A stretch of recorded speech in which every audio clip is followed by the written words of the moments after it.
Graça e paz, igreja. Eu desejo sempre de que o seu domingo seja muito abençoado. Começamos a celebração dessa manhã e já começamos a nos conectar uns com os outros, porque nós somos a igreja, o corpo de Cristo, a família de Deus. E talvez seja essa a principal de todas as coisas que você precisa entender ao estar aqui, porque todas as outras coisas você pode viver lá fora, sua casa, seu trabalho. Você pode estar em comunhão com Deus, você pode estar num espírito de adoração, você pode reservar um tempo de oração, um tempo de dedicação à palavra, mas o único tempo em que você pode viver na comunhão da igreja e do corpo de Cristo é quando nós nos reunimos em seu nome, que dá a esse tempo esse sentimento todo especial. Você pode se assentar, por favor? Acompanhe comigo a leitura do texto bíblico para a ministração da palavra nessa manhã, no livro de Salmos, de número 20.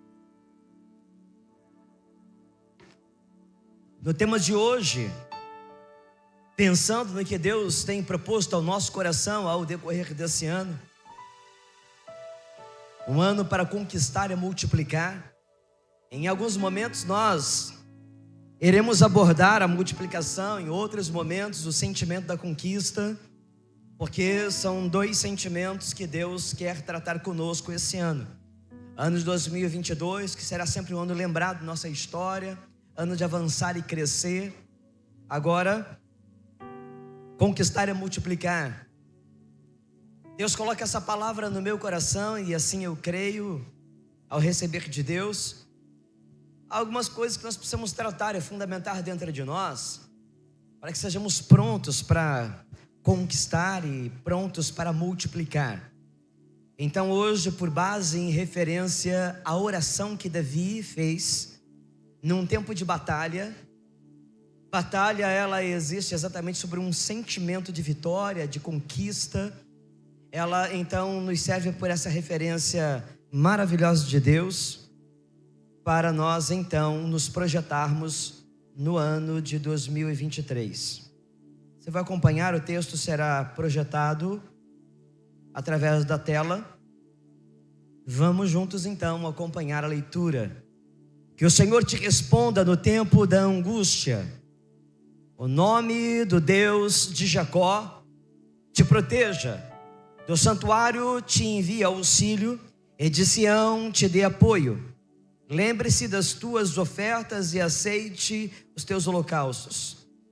Conceda-te o desejo do teu coração e leve a efeito todos os teus planos.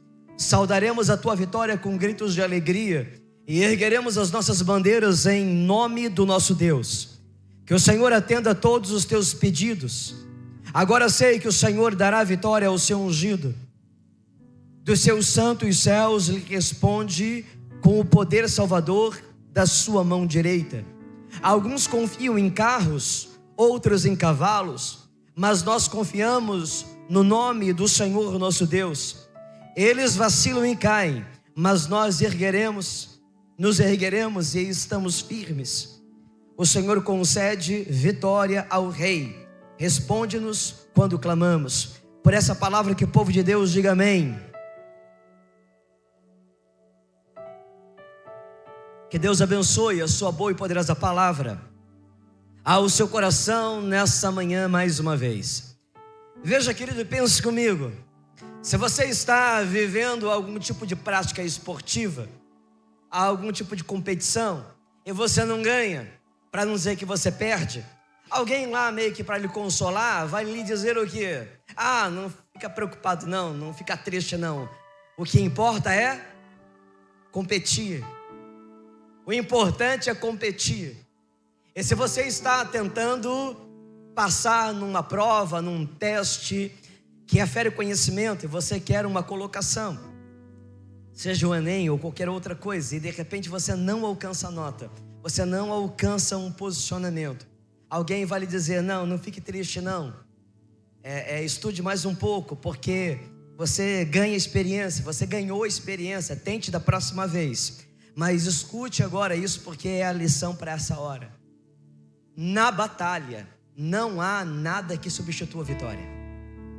Para as batalhas e as guerras que nós travamos em nossa vida, não há substituto para a vitória. Quem entra numa batalha, quem está guerreando, só interessa ganhar. Quem entra numa batalha é para vencer. E nenhuma outra palavra pode ser utilizada, nenhum outro argumento vai justificar o fato de você não vencer ou a derrota. Não, irmãos, nós temos agora uma visão espiritual, mesmo que seja das coisas da vida que aparentemente não são espiritual. Porque absolutamente tudo em nossa vida é espiritual, porque nós somos espirituais. E diz o apóstolo Paulo que aquele que é espiritual, este aí discerne bem a todas as coisas. Esta pessoa compreende que todas as lutas que se travam em sua vida, elas são espirituais. Cada um de nós, irmãos, está travando uma batalha. Uma, talvez não, muitas, inúmeras, constantes e efetivas batalhas em nossa vida. É a batalha da família, é a batalha financeira, é a batalha da nossa saúde física, emocional, mesmo espiritual. São os conflitos que nós temos em nossos relacionamentos. São as tensões e as pressões do trabalho. São as perseguições da vida. Por onde você olhar, lá estão elas, as batalhas que nós travamos. Bem, isso é muito necessário. É necessário pensar como eu vou viver, como eu vou agir, como eu interpreto tudo isso, para que eu possa conquistar e multiplicar em minha vida. Quais são os respaldos de Deus e da palavra de Deus, aonde eu me defino, como eu posso estruturar a minha vida, para lidar com uma visão que vai conduzir não só o meu ano, mas a minha vida, para conquistar e multiplicar. Porque eu não estou multiplicando, porque eu não estou desenvolvendo, nem crescendo. Às vezes nós somos minados por algumas pequenas coisas que desconsideramos, mas que estão alojadas dentro da nossa alma. São batalhas secretas. São às vezes pequenas tentações, das quais nós não acreditamos a ela valor ou importância, que possam ser definidoras para a nossa vida, mas estão ali alojadas. E as pequenas tentações, as pequenas coisas vão nos apontando ou nos levando para um conflito maior, ou para uma derrota maior no futuro, se eu não considerar que elas estão presentes agora em minha alma, e eu preciso vencê-las antes que elas tomem um outro corpo. E Tiago, não tem tempo para falar agora sobre isso, sobre as tentações, mas Tiago nos dá uma visão muito didática e clara do processo em que as tentações se definem até que dê a luz ao pecado.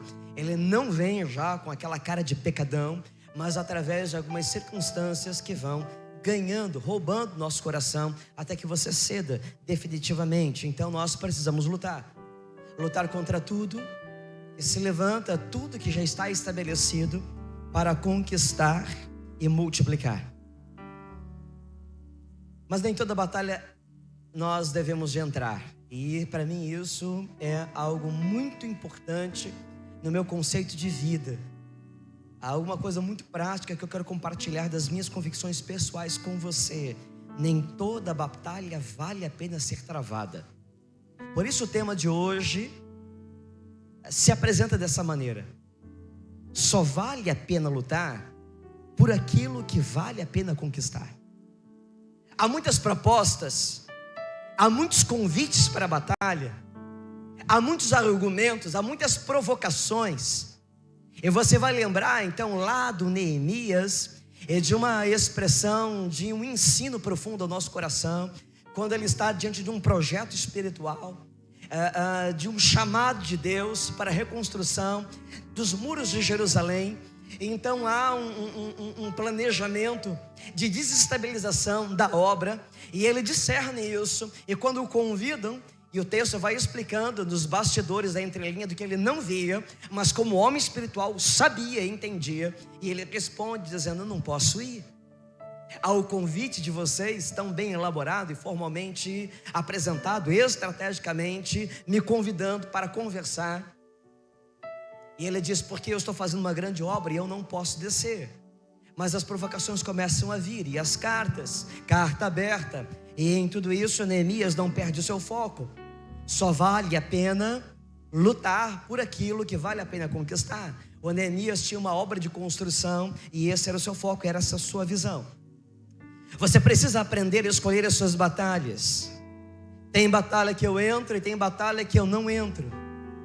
Tem batalha que alguém pode me chamar de covarde porque eu não fui, mas eu não entro. Só vale a pena lutar por aquilo que vale a pena conquistar, o que vale a pena.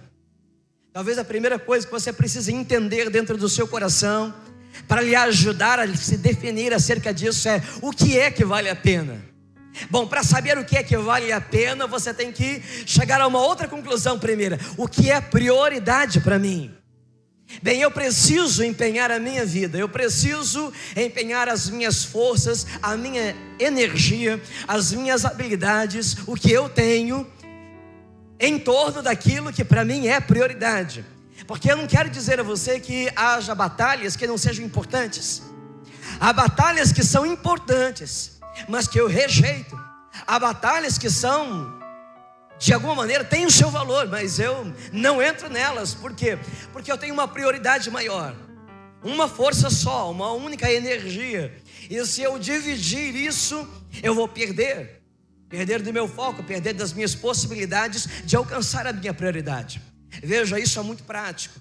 Eu vou aqui falar da Bíblia, vou fazer interpretação bíblica, vou fazer uma exegese, eu vou fazer uma análise de contexto histórico, eu vou fazer um paralelo bíblico entre realidades, mas sobretudo nós temos que entender o que nos importa para a vida da sua aplicação. Mais do que um entendimento que nos ajuda a aplicar, nós precisamos entender como viver, como vivemos, o que isso significa para nós. Todo crente tem que ter uma prioridade. Todo crente tem que ter muito claro qual é a razão da sua vida, o foco da sua vida. Quais são as questões prioritárias e as secundárias, as fundamentais e as periféricas. Então, se você não define isso, você não sabe pelo que lutar, você luta por tudo. Bem, é nobre lutar. E existem algumas causas que são igualmente nobres, mas se você não as defini-las em seu coração como prioridade, você está perdido e você perde. Você perde na batalha. Então é necessário você ter uma sabedoria divina. É espiritual saber discernir as batalhas em que você vai entrar. Não gaste as suas forças, não gaste as suas energias, não desperdice o seu tempo com aquilo que não é prioridade, ainda que seja importante, ainda que seja inegável que isso aí tem valor.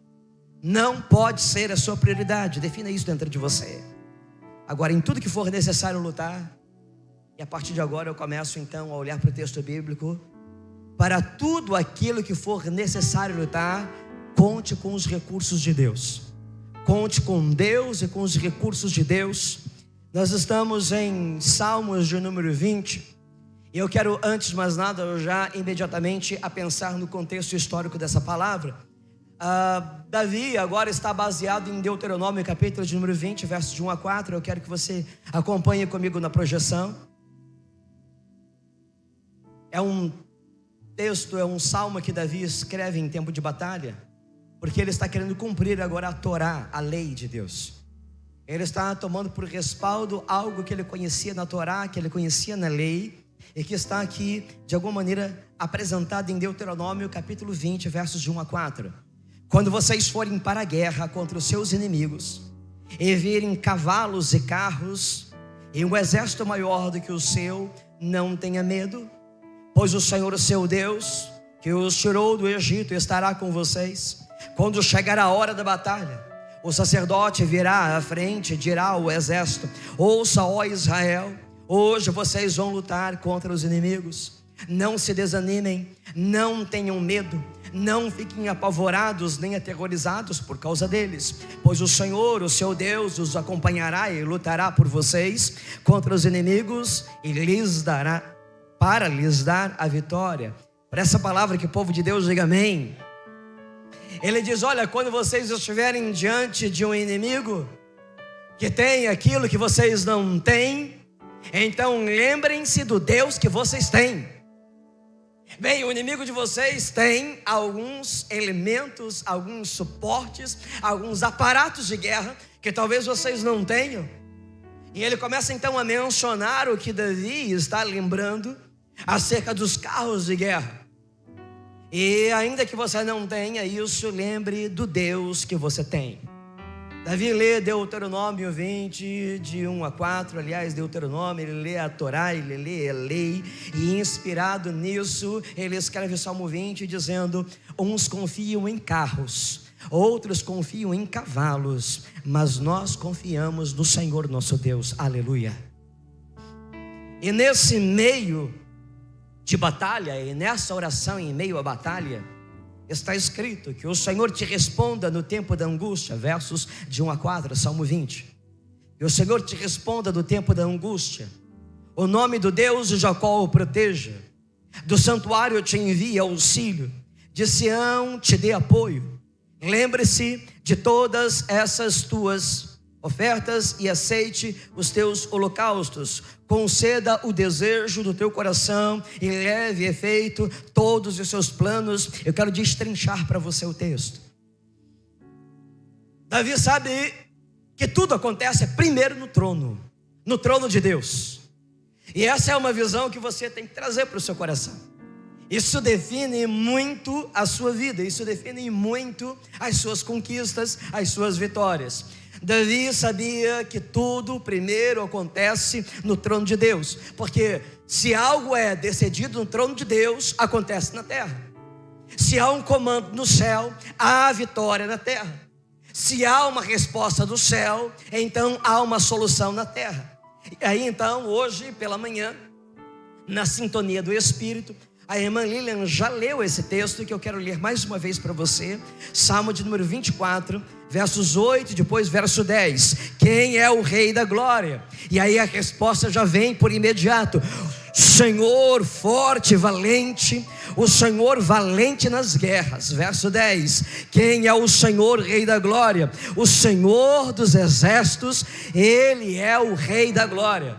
Bem, para entender quem está no trono, para entender com quem nós estamos falando na hora da batalha, e para fazer uma oração pela batalha, então é no trono. No trono está o Rei da Glória. Quem Ele é? Forte, valente. O Senhor é valente em todas as batalhas. Quem é o Rei da Glória? Ele é Senhor dos exércitos, Ele é o Rei da Glória. Há uma linguagem que nos dá todo um respaldo. Veja com quem você está falando. Nas batalhas, nas lutas, nas ameaças, nos perigos, nas afrontas, ameaças, nos embates da vida, veja, você tem um rei que está no trono. Ele é guerreiro, ele é valente, ele é habilitado e vencedor para todas as batalhas. Louvado seja o nome de Deus. Qual é o teor da oração da batalha? Quando a gente fala com Deus, o que nós precisamos pensar, e quando estamos travando uma batalha, e declarar ao trono para esse rei: que o Senhor te responda no tempo da angústia. Senhor, fala comigo nessa hora de angústia, nessa hora de luta, de dificuldade, de dores, de ameaça e perigo. Me dê a tua direção. Como nós somos um povo carente de orientação de Deus, como nós somos um povo que precisa entender que a nossa vida pode ser mais fácil, que a nossa vida pode ser mais vitoriosa, a nossa vida pode ser melhor, podemos conquistar uma vida melhor, podemos viver de forma diferente ou diferenciada na terra em que estamos, se nós formos um povo crente, se nós formos um povo temente a Deus, um povo zeloso, um povo que ora, um povo que entende que a sua vida é dependente do Senhor, e a oração representa tudo isso. Alguém que fala com Deus que está no trono, dizendo: me dê tua direção. Quantas decisões erradas poderiam ser evitadas? Quantas dores, quantas precipitações, quantos fracassos, quantos desapontamentos, quantas perdas poderiam ser evitadas em nossa vida, se nós tivéssemos a diligência de, no Espírito, nos quebrarmos, nos quebrantarmos diante de Deus, dizendo: Senhor, fala comigo, me mostra, me orienta, como nós poderíamos conquistar, como nós poderíamos multiplicar, como nós poderíamos crescer, como nós poderíamos avançar, se no nosso coração houvesse um desejo de mais orientação, de mais direção de Deus, no lugar de tantas ações. Eu falo sobre isso já já com você, pouco mais. Mas essa era uma prática de Davi. O que eu estou vendo aqui agora não é apenas um momento isolado, um ato desesperado, não. Eu vejo em Davi fazendo uma análise de quem ele era como um líder, como um guerreiro, como um crente, como um homem de Deus. Eu encontro em outros momentos, em outros episódios, eu cito um, mas lembro de outros, aonde Davi, antes de agir, ele pede direção de Deus. Antes de tomar decisões, ele pede a orientação. Eu menciono agora 1 Samuel apenas como uma ilustração, porque mesmo analisando a vida de Davi, eu poderia dar outros exemplos. Mas veja, me acompanhe. 1 Samuel 23, 1 a 5.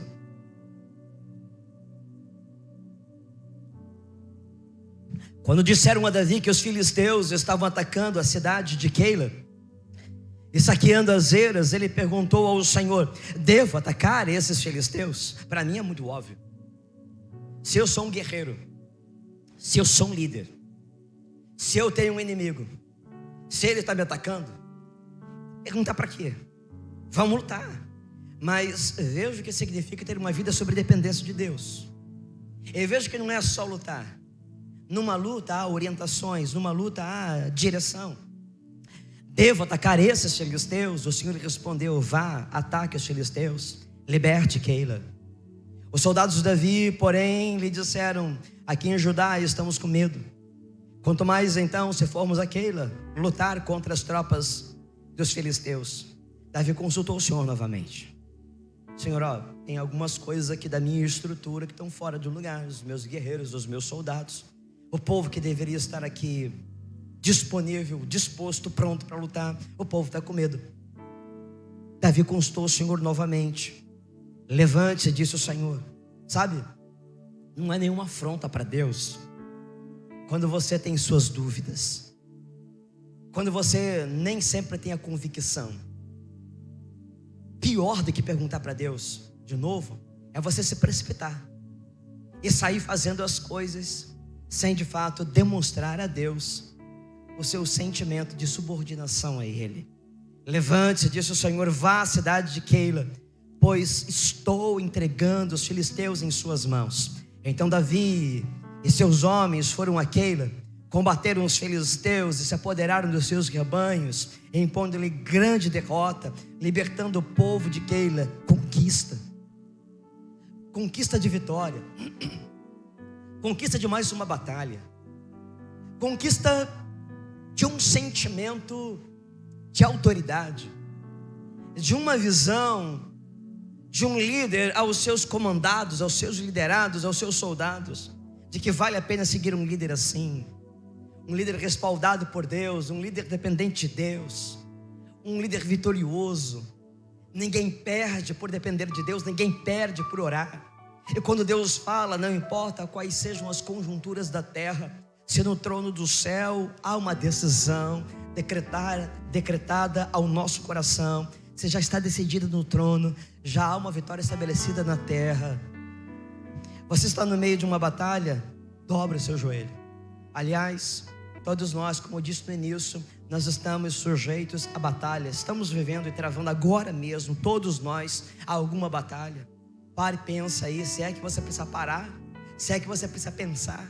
Talvez você já está com ela ardendo dentro do seu coração. Talvez seu coração esteja agora mesmo tomado de angústias pelas pressões da vida. Senhor, qual é a tua direção? Qual é a tua orientação? O que o Senhor quer que eu faça? Vou para essa batalha, travo essa batalha. Nem todas as batalhas devem ser travadas. E você precisa escolher as suas batalhas. Agora, preciso perguntar para você, até porque se nem todas as batalhas você deve de entrar e travar, mas em todos os momentos você precisa orar. Em todos os momentos da sua vida você precisa buscar orientação e direção. Mais do que perguntar se você tem batalha, eu preciso lhe perguntar: você ora para tomar as suas decisões?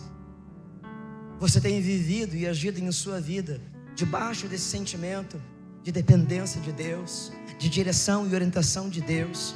Você ora para educar os seus filhos? ora para lidar com as demandas do seu trabalho, você ora para tudo, em todos os momentos. Quero chamar a sua atenção para uma expressão do texto bíblico, do Salmo 20, do versículo de número 1, aonde o Davi diz: o nome do Deus de Jacó te proteja. Nós vamos entender o significado do Deus de Jacó se nós recorremos ao contexto imediato do texto, porque está baseado isso em Gênesis capítulo de número 35, verso de 1 a 5, no momento onde Deus se revela a Jacó. E acompanhe comigo a leitura do texto. Deus disse a Jacó: suba a Betel e se estabeleça lá e faça um altar ao Deus que lhe apareceu quando você fugia do seu irmão Esaú. Disse, pois, Jacó aos de sua casa e a todos que estavam com ele: livrem-se dos deuses estrangeiros que estão entre vocês, purifiquem-se e troquem de roupa. Venham, vamos subir a Betel, onde farei um altar ao Deus que me ouviu no dia da minha angústia e que tem estado comigo por onde eu tenho andado. Então entregaram a Jacó todos os deuses estrangeiros que possuíam e os brincos que usavam nas orelhas. E Jacó os enterrou ao pé da grande árvore, próximo a Siquém. Quando eles partiram, o terror de Deus caiu de tal maneira sobre as cidades ao redor, que ninguém ousou perseguir os filhos de Jacó. Nesse tempo, nesse momento, agora Jacó está definindo Deus como um Deus único, como um Deus exclusivo. Segundo lemos, irmãos, lá no Velho Testamento existiam deuses nas famílias, deuses familiares. Então agora Jacó está dizendo: chegou o tempo de a gente definir quem é o Deus de Jacó, quem é o meu Deus. Então eles começaram a jogar todos os deuses fora, todos os adereços de culto fora, para reconhecer apenas Deus de maneira única e exclusiva.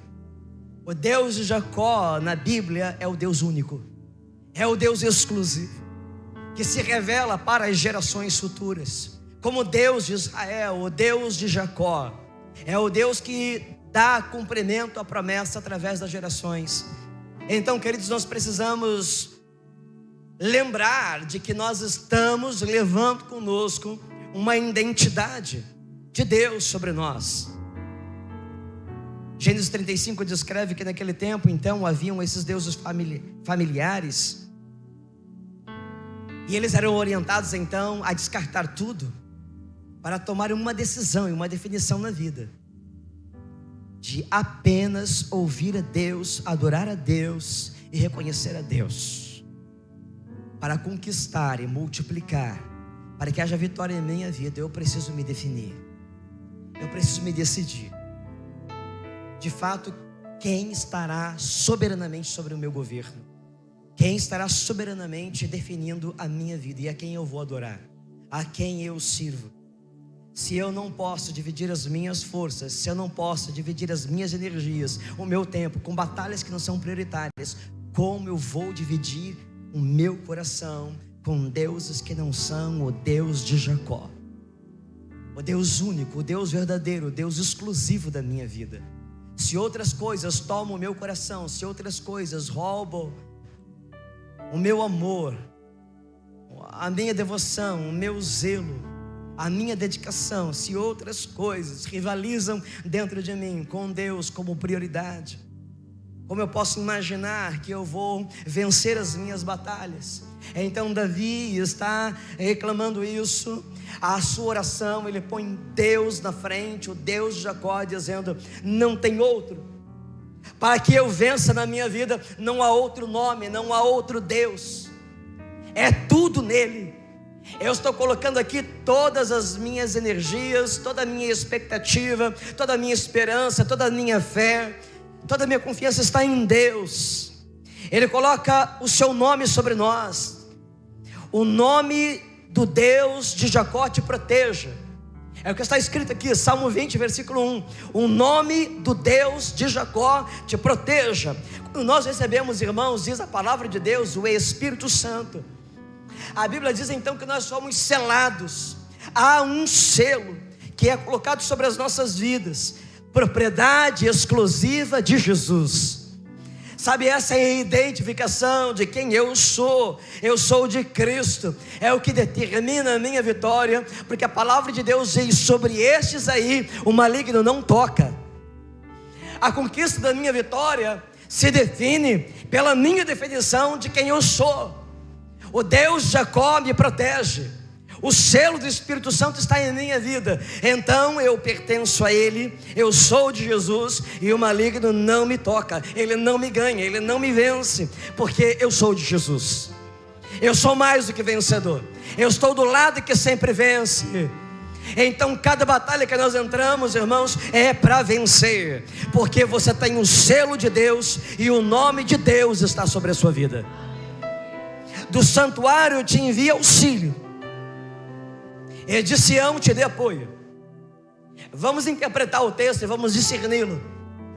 Vamos lá, nós estamos num momento onde Davi está escrevendo, aonde dentro do processo da revelação de Deus, nesse tempo, a Arca da Aliança estava em Sião, no tabernáculo, e ainda não havia templo, ainda que fosse estabelecido sobre Sião, ainda em forma de tabernáculo. Então ele diz, do santuário te envia auxílio, e de Sião te dê apoio. Compreenda isso. Sião é uma representação simbólica da presença de Deus. Do mesmo jeito que o templo de Jerusalém é uma representação simbólica, espiritual, mas simbólica da presença de Deus. Bem, do mesmo jeito que nós estamos aqui nesse templo, e nós chamamos de casa de Deus, casa de oração. Nós dizemos que o Senhor está aqui quando nós reunimos em seu nome, mas tudo isso é uma visão simbólica. Então, discernindo isso, Davi está dizendo, do santuário te envio auxílio, e de Sião veio o apoio. Desse ambiente, simbolicamente, Sião, aonde está a arca do Senhor, representação simbólica da sua presença no meio do seu povo, vem o apoio, mas o auxílio vem do alto. O auxílio da presença soberana vem do trono, vem do rei que está sentado sobre o trono. E numa visão espiritual nós temos que entender, irmãos, o que define a nossa fé, determina a nossa vitória, não é a gente estar na igreja, não é ser membro da igreja, não é participar das atividades da igreja, mas é nós temos uma relação com o trono e com o rei. É de lá que vem o nosso auxílio, mas daqui vem o apoio, daqui vem a palavra, daqui vem a orientação, daqui vem instrução espiritual. Aqui nós somos habilitados para trabalhar e para lutar, mas o auxílio, o sustento, o socorro vem do Senhor que fez os céus e a terra, e Ele não deixará vacilar os meus pés. Você tem que ter referência em Deus, e a igreja não pode ter o lugar de Deus. Por isso, do santuário vem o auxílio, de Sião vem o apoio. Frequentar a igreja, irmãos, e viver uma vida religiosa é como ter uma arca em Sião. Ela não define. E Davi entende essa visão simbólica da presença de Deus. Eu quero agora mencionar a você o versículo de número 5, que diz, saudaremos a tua vitória com gritos de alegria. E Davi motiva ao povo que está indo para a batalha, não só se fixar na batalha, mas ter uma visão de fé, de celebração, de confiança, pela conquista, pela vitória sobre a promessa. E eu quero inspirar o seu coração, pela palavra de Deus, a viver assim e agir assim em sua vida. Não apenas se fixe na batalha. A batalha, ela é desgastante. A batalha nos assusta. A batalha às vezes nos paralisa. A batalha às vezes nos intimida, mas o que motiva o nosso coração é o que Davi usou para motivar o seu povo quando ele está indo para enfrentar a batalha, expressar a fé no Deus da promessa. É quando você se fixa na promessa e não na batalha que você se sente encorajado. O que te motiva é a promessa e não a batalha. E ele ora pela batalha, mas antes de enfrentar a batalha e antes de terminar a batalha, ele já diz de lá, saudaremos a tua vitória. Diga aleluia. Eu nem lutei ainda e eu já estou recebendo a vitória. Só estou saudando, bem-vindo a vitória. Saudaremos a vitória. Sabemos que ela é nossa, nos será dada. Vamos saudar a vitória, vamos celebrar a vitória com gritos de alegria. E ele começa dizendo: gente, vocês estão indo lá, não é para derramar sangue, nem para morrer. Vocês estão indo lá para conquistar a vitória, porque esse tempo é tempo de conquistar e multiplicar. Saudaremos a vitória antes do final do ano chegar, daremos gritos de alegria antes de terminar o ano, que o Senhor nos dará a sua bênção, e ela está sobre nós, porque ela vem de Sião sobre as nossas vidas, e ela vem também do trono de Deus sobre nós. Aleluia. Quando a oração de clamor terminava, a primeira expressão era de confiança na promessa.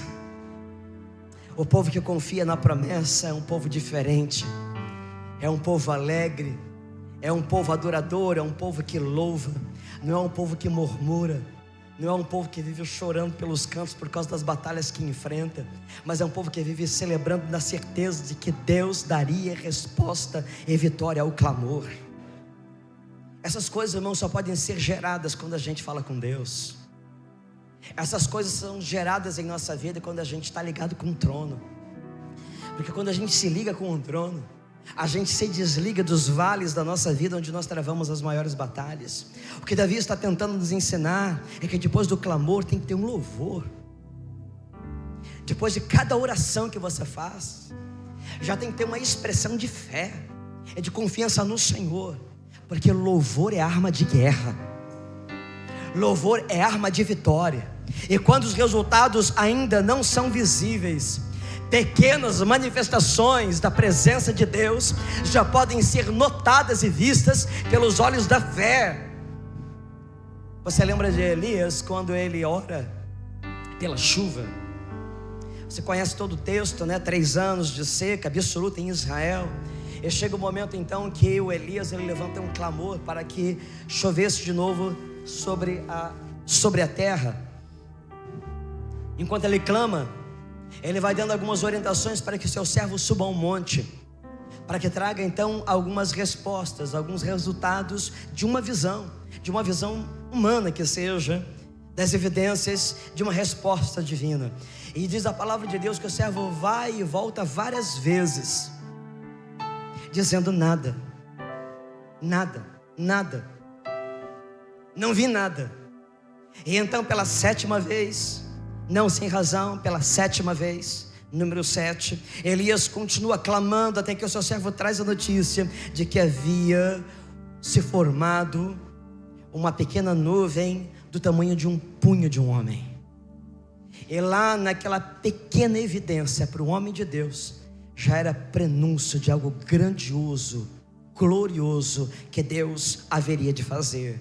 Irmãos, nós precisamos ser esses homens, essas mulheres, esses crentes, esses servos, essas servas, que podem olhar para as pequenas coisas e nelas enxergar a grandeza de Deus. Nada nem ninguém pode deter a promessa de Deus. Deus tem promessa para mim, tem promessa para você. Como eu vejo, como eu enxergo as promessas de Deus, as evidências dela é que vão determinar se eu vou chorar ou se eu vou gritar de alegria, se eu vou celebrar ao Senhor. É a afirmação da nossa fé. Romanos 8 diz: diante destas coisas, evidências, irmãos, evidências de Deus, diante dessas coisas, o que mais nós podemos dizer? Porque se Deus é por nós, quem será contra nós? Se Deus está do nosso lado, quem pode nos vencer? Se Ele deu o seu próprio Filho por nós, não dará também juntamente com Ele todas as outras coisas? Olha, eu já estou provando para você, Ele deu o Filho, Ele deu a vida do Filho. O que é que está na sua lista de oração? Qual é o seu pedido que se equivale, que se compara com a grandeza de um Deus que dá o Filho? Você acha que esse pedido aí é impossível? Então compare com a grandeza do seu seu amor e da sua graça. Inspire-se na revelação do amor de Deus e da graça que se manifesta na sua vida, de um Deus que te ama tanto assim, porque Deus amou o mundo de uma tal maneira que deu o seu Filho. É poderoso demais. Por isso saudaremos a tua vitória com gritos de alegria e ergueremos as nossas bandeiras em nome do nosso Deus. Tem um contexto histórico aqui. Todo o salmo está baseado num contexto histórico, e há ensinos maravilhosos. Eu quero mencionar então o contexto imediato dessa palavra no livro de Êxodo, capítulo número 17. Me acompanhe, por favor. Sucedeu que os amalequitas vieram atacar os israelitas em Refidim. Então Moisés disse a Josué: escolha alguns dos nossos homens e lute contra os amalequitas. Amanhã tomarei posição no alto da colina, com a vara de Deus nas minhas mãos. Josué foi então lutar contra os amalequitas, conforme Moisés tinha ordenado. Moisés, Arão e Hur subiram ao alto da colina. Enquanto Moisés mantinha as mãos erguidas, os israelitas venciam. Quando porém as abaixava, os amalequitas venciam. Quando as mãos de Moisés já estavam cansadas, eles pegaram uma pedra e colocaram debaixo dele, para que nela se sentasse. Arão e Hur mantinham erguidas as mãos de Moisés, um de cada lado, de modo que as mãos permaneceram firmes até o pôr do sol. Josué derrotou o exército amalequita ao fio da espada. Depois o Senhor disse a Moisés: escreva isso num rolo como memorial. Declare a Josué que farei com que os amalequitas sejam esquecidos para sempre debaixo do céu. Moisés construiu um altar e chamou-lhe: o Senhor é a minha bandeira. A conexão imediata com o versículo de número 5 do capítulo de Salmos 20. Ergueremos as nossas bandeiras com gritos de alegria. Veja a relação entre a intercessão, a oração também proposta por Davi no Salmo 20, e a vitória no campo de batalha. Veja como nós somos fundamentados em nossa vitória para vencer, para conquistar e para multiplicar. E veja como a palavra e a promessa de Deus não era de uma vitória, de uma batalha imediata, mas ela se multiplicaria em promessa sobre os amalequitas, para que eles fossem exterminados. Moisés, com os braços estendidos, orava, e o povo que estava na batalha, no vale, vencia. Quando ele cansava e abaixava a mão, Israel era derrotado, embora fosse o povo de Deus. Embora Deus estava utilizando aquele cenário imediato para se revelar, embora esse povo já estava debaixo de uma palavra de vitória. Veja, irmão, entenda isso, saiba discernir. O Deus que nos dá a vitória, o Deus que nos faz promessa, Ele não vai tirar de nós os fatores que nos levam a essa vitória. Ele não está dizendo aqui que nós teremos vitórias compulsivas, que nós teremos vitórias automáticas. E essa relação imediata e direta entre o abaixar a mão, símbolo de intercessão de Moisés como líder, enquanto orava pelo seu povo que lutava na batalha, a vitória, a derrota imediata, representa o quanto Deus define que a nossa vitória só virá como fruto da oração, ainda que Ele queira nos dar, ainda que Ele nos prometa a vitória. Ele está dizendo: está limitado ao quanto você depende de mim, ao quanto você me busca, ao quanto você entende uma visão espiritual da dependência, da intercessão. Há uma relação entre oração e o que acontece no campo de batalha. Traga isso para a sua vida. Traga a oração para o campo de batalha da sua vida. Traga a oração para o campo de batalha da sua mente. A força na oração significa conquista na batalha. A oração interfere em nossas batalhas. Com as mãos, Moisés com as mãos de Moisés cansadas, elas começavam a cair, e isso trazia desvantagem na batalha. Todas as vezes que Moisés não conseguia manter a sua posição intercessora de oração, profeticamente com a vara de Deus estendida, suas mãos erguidas, então havia uma desvantagem. Irmãos, nós somos um povo que tem vantagem, mas muitas vezes estamos abrindo mão da nossa vantagem, ou não estamos sustentando a nossa vantagem, e estamos vivendo em desvantagem diante do inimigo, diante das circunstâncias as mais normais, as mais naturais da vida. O que difere a nossa vida dos outros, irmãos, é só isso, é a nossa dependência de Deus, a nossa vida de oração, porque lá no campo de batalha era tudo soldado, era soldado amalequita, era soldado de Israel. E quando o soldado de Israel estava debaixo da oração, ele tinha vantagem. Mas quando não tinha oração, era soldado igual, até pior, e perdia.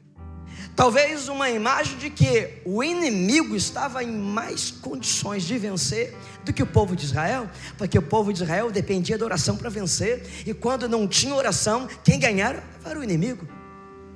E essa é a verdade, é que sem oração, irmãos, quem ganha é o inimigo.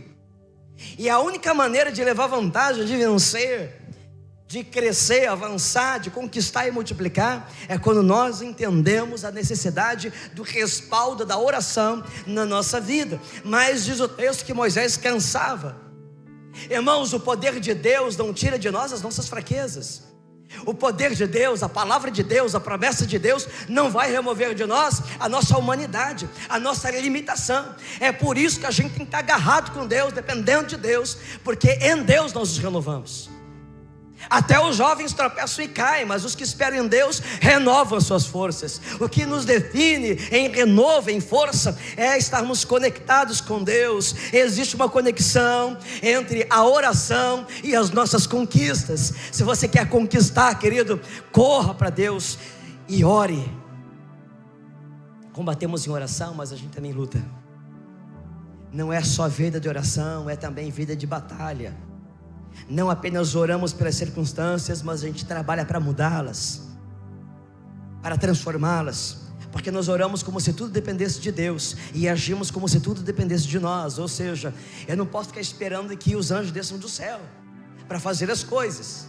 Sou eu, somos nós somos a igreja, nós somos um pai de família, nós somos uma mãe, nós somos uma esposa, um marido, nós somos pessoas que precisam agir. Então nós precisamos orar como se tudo dependesse de Deus e agir como se tudo dependesse de nós, porque sou eu, é você, é com a gente.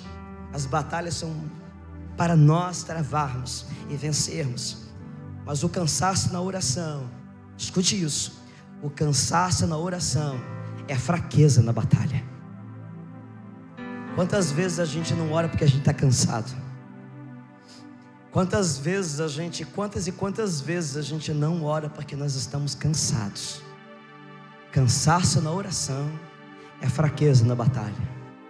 O Moisés está lá todo espiritual, no alto do monte, com a vara de Deus na mão, debaixo de uma promessa. Mas quando ele cansava, o povo de Deus começava a perder. Quando a gente cansa na oração, cansa de orar, ou está cansado para orar, a gente começa a ver fraqueza nas nossas batalhas.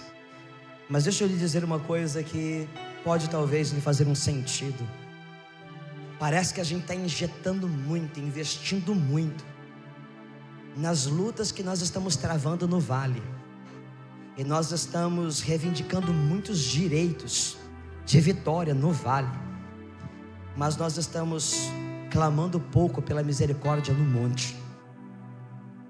Parece que nós estamos entendendo que as nossas vitórias virão do vale, apenas pelas lutas que nós estamos travando, e esquecendo que quem não clama pela misericórdia no monte não tem vitória no vale.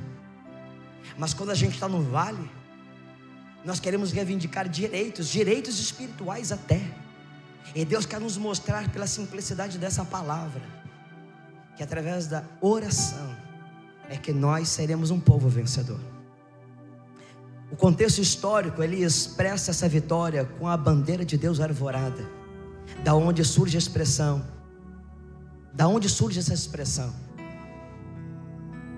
Da declaração: o Senhor é a minha bandeira. Davi agora está resgatando a experiência que Moisés teve com o seu povo na vitória contra os amalequitas, aonde o Senhor se revela dizendo: o Senhor é Jeová Nissi, o Senhor é a minha bandeira. Ele está dizendo: então vamos levantar a bandeira. Já que nós temos uma bandeira, vamos levantar a nossa, e vamos revelar e mostrar que nós somos um povo que está debaixo de uma identidade, uma bandeira. Nós somos o povo de Deus. E quando terminou a celebração, Moisés foi instruído: escreva isso em um rolo como memorial e declare a Josué que farei que os amalequitas sejam esquecidos para sempre debaixo do céu. O Senhor fará guerra contra os amalequitas de geração em geração, ou seja, vai se multiplicar essa vitória sobre esse povo opressor. Porém, séculos mais tarde vem sobre o trono um rei chamado Saul. E ele foi informado da palavra de Deus, ele foi informado acerca da promessa de Deus e da direção de Deus de exterminar os amalequitas. Porém, Samuel diz: vão e ataquem os amalequitas, não os poupem. E a Bíblia vai dizer então que Saul, porém, desobedeceu a palavra do Senhor. E a desobediência em cumprir a palavra de Deus, que havia sido declarada lá atrás, que seria uma bênção de multiplicação, fez com que o povo de Deus então sofresse derrota. Leve para você como orientação para a sua vida espiritual, para a sua vida prática, para a maneira como você escolhe agir contra o inimigo. Não pode haver concessões, porque o que nós não vencemos nos vence. Tudo aquilo que você não vencer vai te vencer. E então a expressão linda de fé de Davi no Salmo 20: alguns confiam em carros, outros em cavalos, que está baseado lá em Deuteronômio capítulo número 20, que eu já li para você. Quando esse salmo foi escrito, irmãos, entendam isso: os inimigos imediatos de Davi eram os filisteus. E os filisteus eram um povo que detinha domínio sobre o minério do ferro. Os filisteus, eles tinham riqueza do minério de ferro. Então eles começaram a dominar a tecnologia do ferro. E você sabe, as espadas eram feitas de ferro, as pontas de lança eram feitas de ferro. E eles então tinham uma vantagem militar sobre os demais povos da terra. E os judeus tentavam comprar ferro dos filisteus, e os filisteus, por serem inimigos dos judeus, não vendiam o ferro. Daí então eles começaram não apenas a formar espadas e pontas de lança, mas começaram a fabricar os carros de guerra. E os seus guerreiros e flecheiros iam avançando na linha de batalha com a infantaria, contra a infantaria inimiga, com os seus guerreiros atrás dos carros de guerra, ganhando vantagem, exterminando todos os seus inimigos. Davi está olhando para o inimigo com seus carros blindados, e os seus olhos então poderiam desanimar com esse cenário de desvantagem militar. Mas ele agora vai recorrer a uma promessa de Deus, que está lá em Deuteronômio 20. Quando vocês olharem para o seu inimigo, nos seus carros de guerra, não tenham medo deles. Então Davi vai dizer: eles confiam nos seus carros de guerra, eles confiam nos seus cavalos, porque é o que eles têm, mas eles não têm o que nós temos. Nós faremos menção ao nome do Senhor nosso Deus. E depois do povo orar e clamar e fazer declarações de fé, eles precisaram descer para a colina, porque por mais linda que seja a visão espiritual, por mais emocionante que seja servir a Deus, por mais verdadeiro que seja ter o nome do Senhor sobre nós, nós precisamos descer pelos vales, nós precisamos travar as nossas batalhas, e precisamos de fato vencer. É assim que acontece. Ore, clame, cante, mas lute. Viva os enfrentamentos, ainda que eles sejam maiores do que você, porque eles precisam ser vencidos. Desça aos vales, desça as colinas, trave as suas batalhas, confie em nome do Senhor dos Exércitos. Carros de ferro, diz a palavra do Senhor, começaram a atolar, e o inimigo então se confundiu, e Deus deu a vitória na sua batalha. Está na hora de nós travarmos a batalha e a vencermos através dos passos da fé, não com aquilo que temos, mas com aquilo que somos, não com os nossos recursos, mas com o nome do Senhor. O Deus de Jacó nos protegerá. Nós estamos debaixo dessa palavra, debaixo desse nome, dessa autoridade e desse poder. Está na hora da PIB de Vista Alegre dar passos de fé, para nós conquistarmos e multiplicarmos em nome de Jesus. Fique de pé, vamos erguer a nossa bandeira, a bandeira da fé, a bandeira do povo de Deus, a bandeira da nossa vitória em nome de Jesus. Não confiamos em coisas humanas, não confiamos em recursos materiais, confiamos no Senhor. Faremos menção do nome de Deus. A igreja de Jesus está respaldada pelo poder do seu nome, uma igreja selada, uma igreja que tem destino.